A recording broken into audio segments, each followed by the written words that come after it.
எல்லாருக்கும் வணக்கம். Artificial intelligence அதாவது ஏஐ உலகத்துக்குள்ள நுழைய ஒரு சரியான வழியை தேடிட்டு இருக்கீங்களா?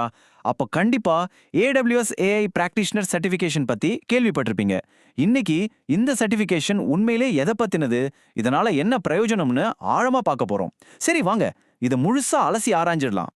இதுதான் நம்ம முன்னாடி இருக்கிற முக்கியமான கேள்வி. இந்த ஒரு சர்டிஃபிகேட் மட்டும் இருந்தா ஏஐ உலகத்துக்கான டிக்கெட் கிடைச்சிருமா? இல்ல, இது வெறும் ஒரு காகிதம் தானா? இந்த சர்டிஃபிகேஷனோட உண்மையான மதிப்பெண்ணு நாம கண்டுபிடிக்கலாம். சரி, முதல்ல அடிப்படையிலிருந்தே ஆரம்பிக்கலாம். இந்த எக்ஸாம்ல பாஸ் பண்ணணும்னா நமக்கு என்னெல்லாம் தெரிஞ்சிருக்கணும், AWS எந்தெந்த டாபிக்ஸ்க்கு முக்கியத்துவம் கொடுக்குது, அதை முதல்ல தெளிவா புரிஞ்சுக்கலாம். இந்த தேர்வை பாத்தீங்கன்னா ஒரு 5 முக்கியமான பிரிவுகளா பிரிச்சிருக்காங்க. இதுல ஆர்டிஃபிஷியல் இன்டெலிஜென்ஸ் மற்றும் மெஷின் லேர்னிங்கோட அடிப்படைகள், அப்புறம் இப்போ ரொம்ப ட்ரெண்டிங்கா இருக்கிற ஜெனரேட்டிவ் ஏஐ, ஃபவுண்டேஷனல் மாடல்ஸை எப்படி பயன்படுத்துறது, ஏஐயை பொறுப்பா எப்படி உருவாக்குறது, கடைசியா செக்யூரிட்டின்னு எல்லாத்தையும் கவர் பண்றாங்க. இது ஒரு முழுமையான கண்ணோட்டத்தை கொடுக்குது. ஆனா இங்க ஒரு முக்கியமான விஷயத்தை நம்ம நோட் பண்ணணும். ஒரு எக்ஸ்பர்ட் என்ன சொல்றாருன்னா, இந்த சர்டிஃபிகேட் ஒரு ஆரம்பம்தான். உண்மையாலுமே ஒரு டெவலப்பரா வேலை செய்யற அளவுக்கு திறமை வேணும்னா இது கூட சேர்த்து ஒரு 250 500 மணி நேரம் நீங்க பிராக்டிக்கலா வேலை செய்யணும்.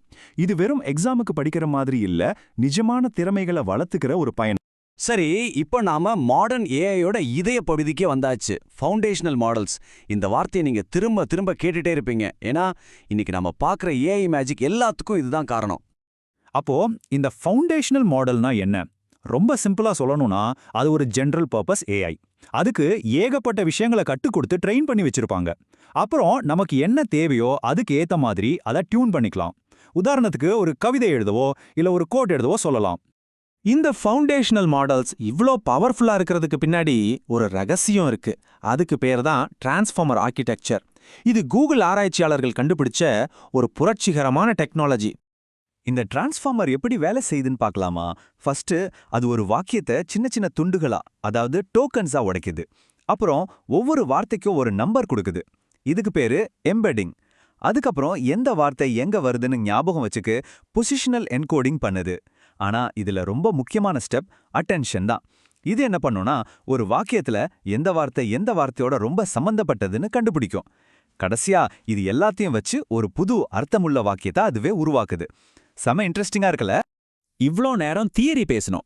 இப்போ இது எல்லாம் எப்படி பிராக்டிக்கலா பண்றதுன்னு பார்க்கலாம். இங்க தான் அமேசான் பெட்ராக் உள்ள வருது. அமேசான் பெட்ராக்க நாம இப்ப பார்த்த இந்த பவர்ஃபுல்லான ஏஐ மாடல்ஸ்க்கான ஒரு ஒர்க் ஷாப் இல்லனா ஒரு பிளே கிரவுண்ட்னு சொல்லலாம். இங்க தான் நாம இந்த தியோரி எல்லாம் வச்சு நிஜமான அப்ளிகேஷன்ஸை உருவாக்க போறோம். பெட்ராக்ல ஒரே ஒரு மாடல் மட்டும் இல்ல. அங்க பாத்தீங்கன்னா அமேசான் டைட்டன், கிளாட், லாமான்னு பல டாப் மாடல்ஸ் இருக்கு. உங்க தேவைக்கு எது சரியா இருக்குமோ அதை நீங்க தேர்ந்தெடுத்துக்கலாம். சரி, இது எப்படி யூஸ் பண்றது? நீங்க ஒரு டெவலப்பரா இருந்தா AWS SDK வழியா இந்த மாடல்களுக்கு ப்ராம்ப்ட்ஸ், அதாவது கமெண்ட்ஸ் அனுப்புவீங்க. அதுக்கு பதிலா அந்த மாடல் உங்களுக்கு தேவையான டெக்ஸ்டையோ இமேஜையோ இல்ல கோடையோ ஜென்ரேட் பண்ணி கொடுக்கும். இது ஒரு API கால் பண்ற மாதிரி ரொம்பவே சிம்பிளான ஒரு விஷயம். ஓகே, இப்போ இன்னும் ஒரு படி அட்வான்ஸ்டா யோசிப்போம். ஒரு இன்னும் பவர்ஃபுல்லான டெக்னிக்கை பத்தி தெரிஞ்சுக்கலாம். நம்ம கிட்ட இருக்கிற சொந்த டேட்டாவை வச்சு இந்த ஏஐ மாடல்ஸை எப்படி இன்னும் ஸ்மார்ட்டா மாத்துறது? இதுக்கு பேரு தான் RAG, அதாவது ரிட்ரீவல் ஆக்மெண்டட் ஜெனரேஷன். பாருங்க, ஒரு மாடலோட அறிவு அதை ட்ரெயின் பண்ணின டேட்டாவோட நின்னுடும். ஆனா இந்த RAG டெக்னிக் மூலமா நாம நம்மளோட லேட்டஸ்ட் டேட்டாவோட அந்த மாடலை கனெக்ட் பண்ண முடியும். இதனால அந்த மாடல் எப்பவும் அப்டேட்டடா இருக்கும். சரி, இது பெட்ராக்ல எப்படி வேலை செய்யுது? முதல்ல உங்க டாக்குமெண்ட்ஸை Amazon S3ல அப்லோட் பண்ணிடுறீங்க. அதுக்கப்புறம் பெட்ராக் அந்த பெரிய டாக்குமெண்ட்ஸை சின்ன சின்ன துண்டுகளா உடைச்சு அதை நம்பர் ஃபார்மேட்டுக்கு மாத்தி ஒரு வெக்டர் டேட்டாபேஸ்ல ஸ்டோர் பண்ணிடும். சிம்பிளா சொல்லணும்னா ஒரு லைப்ரரியில புத்தகங்களை அழகா அடுக்கி வைக்கிற மாதிரி தான் இது.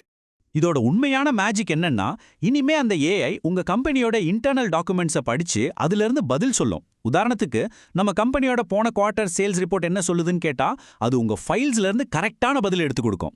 சரி, சுத்தி வளைச்சு நம்ம ஆரம்பிச்ச இடத்துக்கே மறுபடியும் வருவோம். இவ்வளோ விஷயங்கள் தெரிஞ்சுக்கிட்டதுக்கு அப்புறம் இந்த AWS ஏஐ பிராக்டிஷனர் சர்டிஃபிகேட்டோட உண்மையான வேல்யூ என்ன? இங்க நாம புரிஞ்சிக்க வேண்டிய முக்கியமான விஷயம் இதுதான். இந்த சர்டிஃபிகேஷன் ஒரு ஃபைனல் டெஸ்டினேஷன் கிடையாது. இது ஒரு லேர்னிங் பாத். அதாவது ஏஐ மற்றும் AWS சர்வீசஸ் பத்தி ஒரு ஒழுங்கான முறையில கத்துக்க இது ஒரு வழிகாட்டி. இந்த கற்றல் பயணம் தான் இதோட உண்மையான மதிப்பு. இந்த நம்பரை மறுபடியும் ஞாபகப்படுத்திக்கோங்க, 250ல இருந்து 500. இந்த சர்டிஃபிகேட்டை முடிச்சதுக்கு அப்புறம் இத்தனை மணி நேரம் நீங்க பிராக்டிக்கலா வேலை செஞ்சாதான் ஒரு வேலைக்கு தகுதியானவரா நீங்க மாறுவீங்க.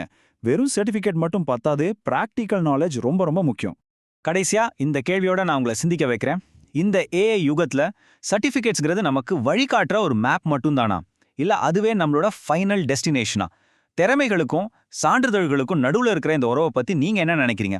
யோசிச்சு பாருங்க.